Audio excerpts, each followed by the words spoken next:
So imagine you are right in the middle of this massive project. Oh, like a huge renovation or something. Yeah, exactly. Let's say it's that absolute dream kitchen remodel you've been, saving up and planning for years. Right. Or maybe it's something a bit heavier, like you're tackling this huge, emotionally exhausting estate clean out for a family member. Those are always so tough. Yeah. They really are. But, you finally have all the permits. The crew is working like a totally well-oiled machine. Mm. You are making incredible time. Everything is going perfectly.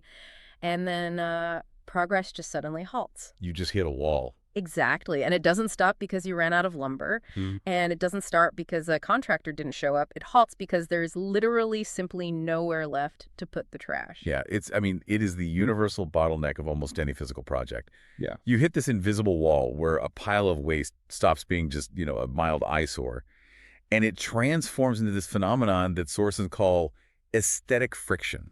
Aesthetic friction. That's a great term for it. Right. It's the exact point where visual entropy, just the pure chaos of a cluttered workspace, literally stalls your momentum. Mm-hmm. It becomes a massive physical barrier, obviously, because you just can't walk around.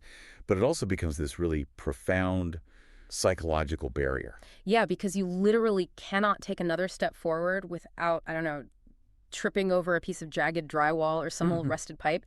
The brain just gets overwhelmed by all that visual noise. Precisely, yeah. When a space is filled with debris, your cognitive load increases. Workers move slower to navigate the hazards, decision-making gets totally bogged down, and the overall morale of the site just plummets. To me, it kind of feels like comparing a construction site to a human body. Oh, how so? Well, you have the structural bones, right, which is the framing, Right. and you have the electrical nervous system.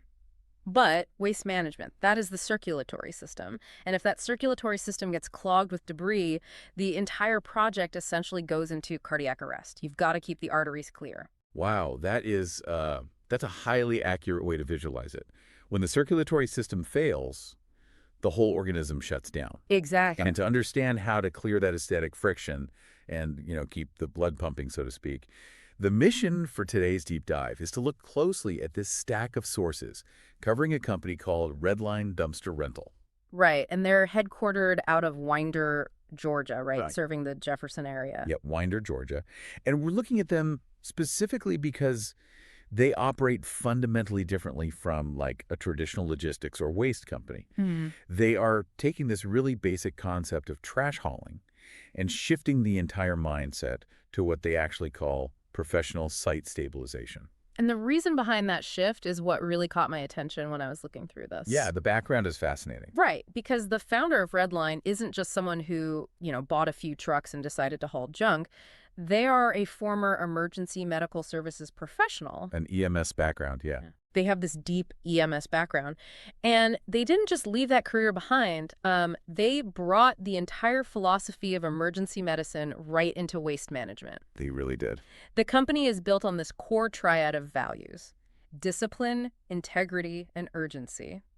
There's this quote from the founder that basically says, quote, "As an EMS professional, I built Redline on the values of discipline, integrity, and urgency. When you need a dumpster, you need it now, and that's exactly what we deliver." End quote. Which is such a fascinating pivot when you contrast it with the typical industry standard. Oh, for sure. Because in traditional logistics, especially waste hauling, a "we'll get there when we get there" attitude is unfortunately super common. Oh, yeah, you get those vague delivery windows, like, oh, we'll drop it off sometime between Tuesday and Thursday. Right, exactly. Yeah. But Redline applies an actual medical standard of care to dumpsters.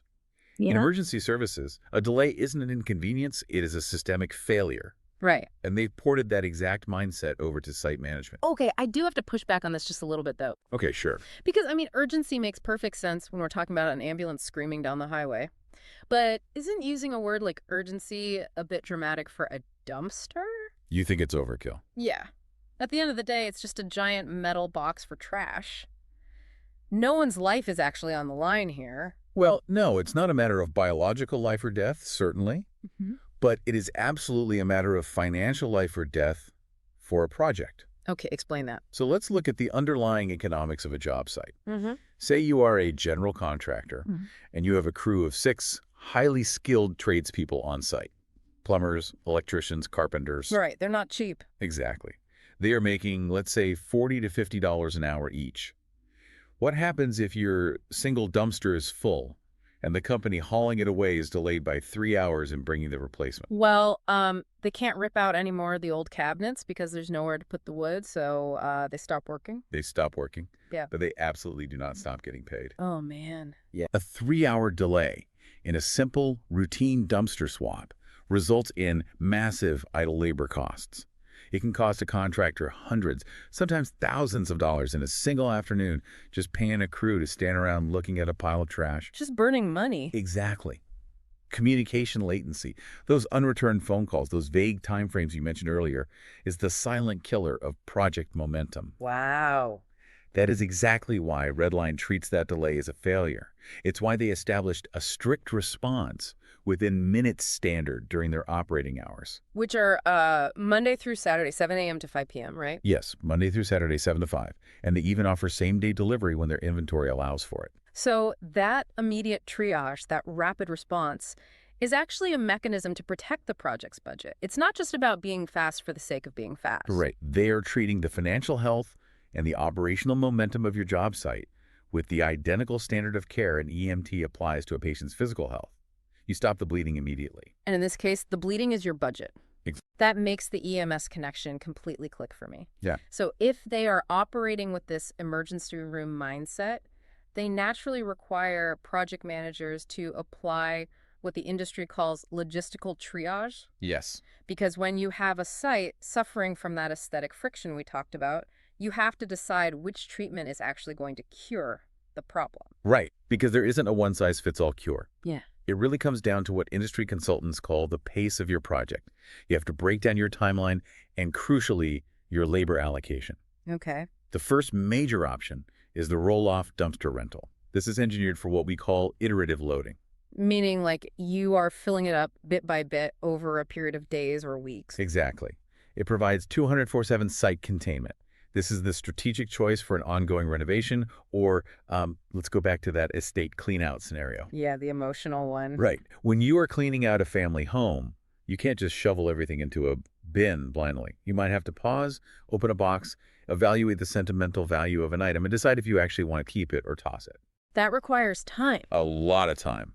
A roll-off dumpster gives you the grace to load at your own pace on your own schedule without some crew tapping their watches waiting for you. Right. But then on the flip side of that triage, you have full service junk removal. And this is completely different. Oh, totally. This is what's referred to as the decluttering sprint. It's completely hands-off. It's a point-haul solution. Basically, they bring in trailer haul-off equipment, a crew shows up, and they do absolutely all the heavy lifting. You just point at a couch, and it disappears. It is highly effective for highly specific scenarios. Think about prepping a property for a real estate listing. Oh. Speed to market is everything. You don't have 3 weeks to sift through things. Yeah. You have an open house on Saturday, and you need the place spotless by tomorrow afternoon. The decluttering sprint is perfect for that. But see, my instinct here is if full-service junk removal means I literally don't have to lift a finger or break a sweat, why wouldn't I just default to that every single time? It sounds great, right? It sounds like the ultimate luxury. It does. Until you look at the economics of labor allocation for a longer project. Let's say you are doing a 3-week master bathroom gut remodel. Okay. Debris is generated every single day. Monday, it's tile. Tuesday, it's drywall. Yeah. Wednesday, it's plumbing fixtures. If you rely on a junk removal crew to keep your site clear, you would have to dispatch them to your house every single afternoon. Oh, man. Paying a full crew with a truck to come out 20 days in a row, that would destroy the budget completely. It totally neutralizes any cost effectiveness. But a roll-off dumpster sitting securely on your site means your tradespeople have a constant, reliable place to deposit waste the exact second it is generated. Right. It keeps the site clear continuously without you having to pay for multiple dispatch calls. Logistical triage is entirely about matching the tool to the temporal rhythm of the job. So it's about matching the rhythm. Let's assume we've done our triage. We look at our project. It's an ongoing renovation, so we decide an iterative roll-off dumpster is the correct choice. Makes sense. The next critical step is asset sizing, picking the right box. Because if you pick the wrong size, you completely negate all the efficiency you just painstakingly planned for. Asset sizing is everything in logistics. If you go too small, You're paying for multiple swap outs, extra delivery fees, and you're halting your project while you wait for an empty bin. Right. But if you go too large, you are quite literally paying to rent empty air.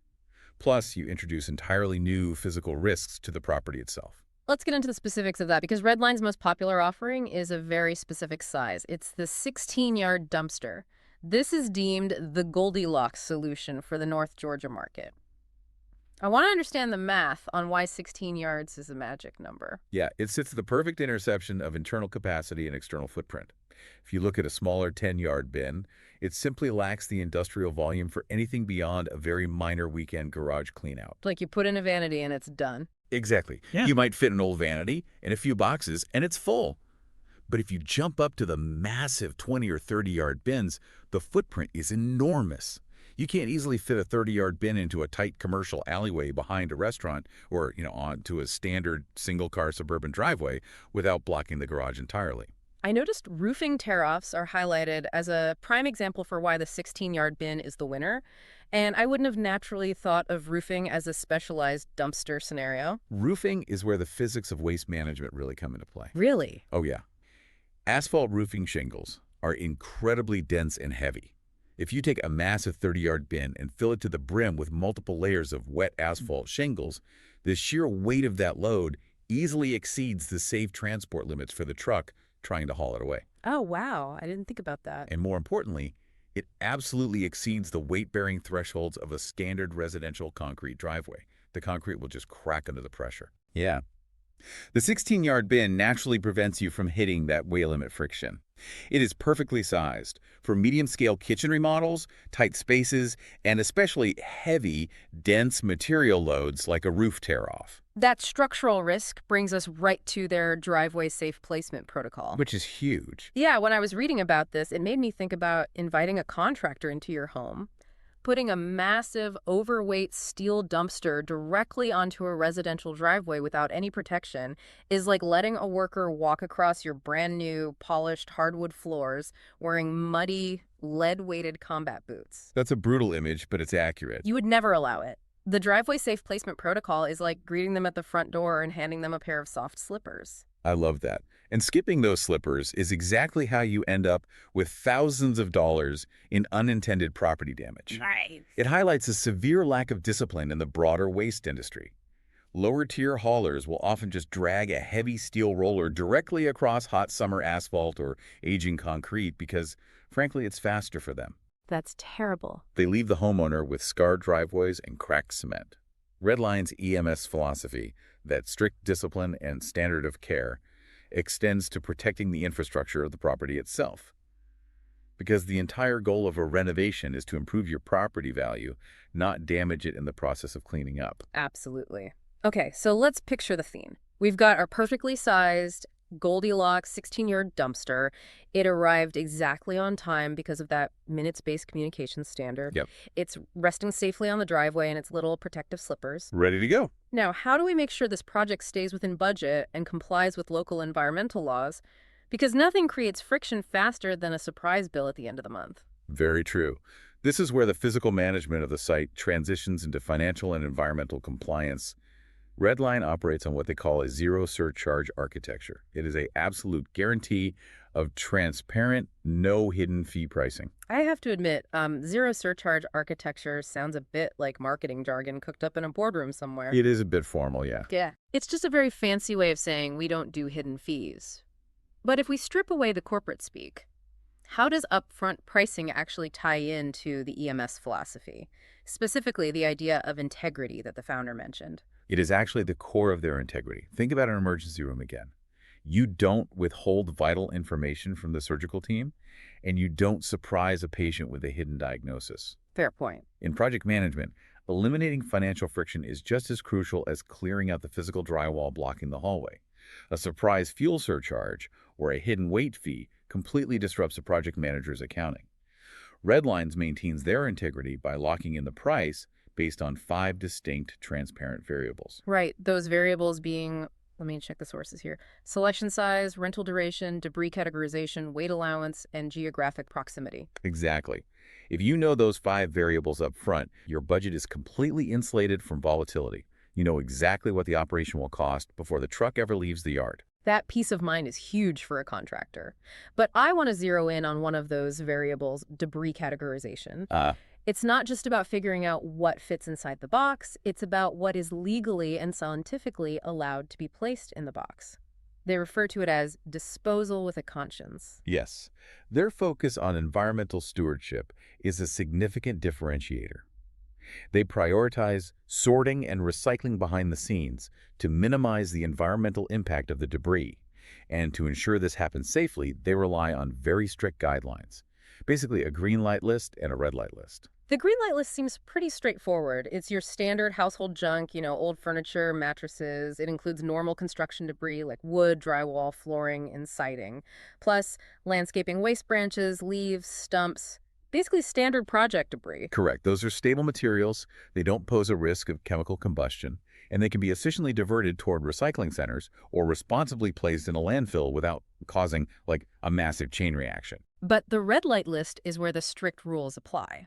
We're talking hazardous materials, liquid paints, solvents, batteries, biohazardous waste, and restricted items like tires and certain older electronics. They're very restricted. I mean, I know I can't throw away a car battery, but I was kind of surprised to see basic liquid paint on the red light list. It's just paint. Why is that such a big deal?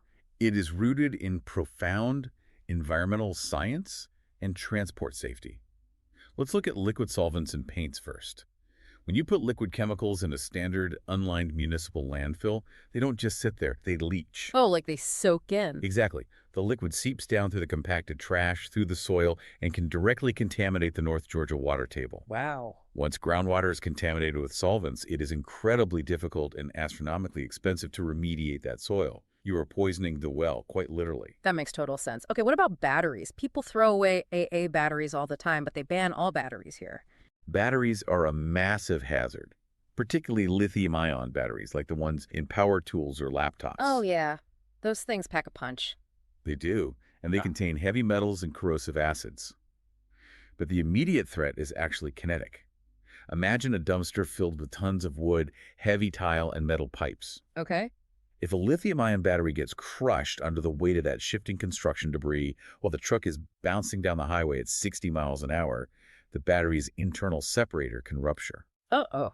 This causes a thermal runaway, which is a sparking, self-sustaining chemical fire right there in the back of the moving truck. That is a literal emergency. You have a flaming truck on the interstate. Exactly.